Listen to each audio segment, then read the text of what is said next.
আমরা আশা করছি আগামী 9 তারিখ আপনাদের মাধ্যমে জাতির সামনে আমরা আমাদের প্রস্তাবনাগুলো উন্মুক্ত করবো ইনশাআল্লাহ। আয়নাগর তৈরি করেছেন, দিবারাত্র মানুষের উপর ত্রাসের রাজত্ব কায়েম করেছেন, তাদের উপরে ন্যায় বিচার নিশ্চিত হোক, এটা আমরা দাবি করি। আমাদের উপর যেমন জুলুম করা হয়েছে, তাদের কারো উপর জুলুম করা হোক, সেটাও আমরা চাই না। আমরা চাই যে ন্যায় বিচারের মাধ্যমে সবাই যেন তার অপরাধের সঠিক পাওনাটা বুঝে পায়। আমরা আজকে এসেছিলাম দেশের প্রয়োজনে, জাতির প্রয়োজনে। এই সরকার একটা নির্দলীয় অন্তর্বর্তীকালীন সরকার, তারা দেশ শাসনের জন্য আসেননি, দেশ শাসনের সুস্থ পথ বিনির্মাণের জন্য তারা এসেছে। তাদের কাজ হচ্ছে জাতির সামনে, যা জাতি বঞ্চিত ছিল পরপর 3টা নির্বাচনে, জাতির সামনে একটা গ্রহণযোগ্য, সুষ্ঠু এবং শান্তিপূর্ণ নির্বাচন উপহার দেওয়ার পরিবেশ তৈরি করা। এই জন্য কিছু মৌলিক বিষয়ে তাদেরকে সংস্কার করতেই হবে। সে কি মৌলিক বিষয়ে তারা সংস্কার করবেন সেই ব্যাপারে আমরা কথাবার্তা বলেছি। আমরা আশা করছি আগামী 9 তারিখ আপনাদের মাধ্যমে জাতির সামনে আমরা আমাদের প্রস্তাবনাগুলো উন্মুক্ত করবো ইনশাআল্লাহ।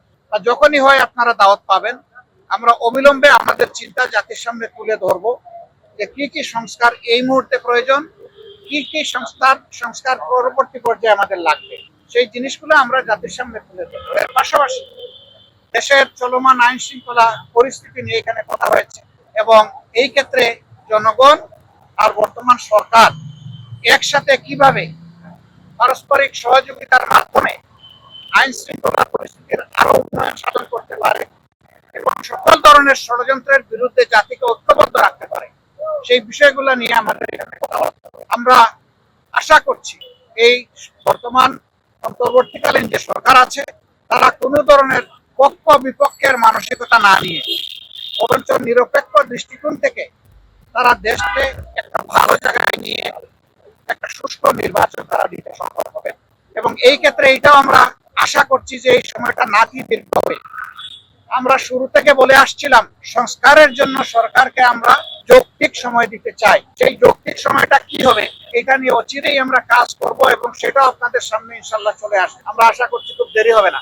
আমরা এইভাবে সামনের দিকে আগাতে চাই। আপনাদের মাধ্যমে আমাদের অনুরোধ জাতির এই প্রত্যাশাকে ফুটিয়ে তোলার জন্য এবং আগামী দিনে একটি বৈষম্যহীন বাংলাদেশ গঠন করার জন্য, যেখানে ইনসাফ ভিত্তিক সমাজ প্রতিষ্ঠিত হবে এবং কারো উপর কোনো ধরনের জুলুম দল কিংবা ধর্মের কারণে হবে না, এমন একটা দেশ, ঐক্যবদ্ধ জাতি গঠনে আপনারাও আমাদেরকে এই কাজে সহযোগিতা করবেন, দেশবাসীকে সহযোগিতা করবেন।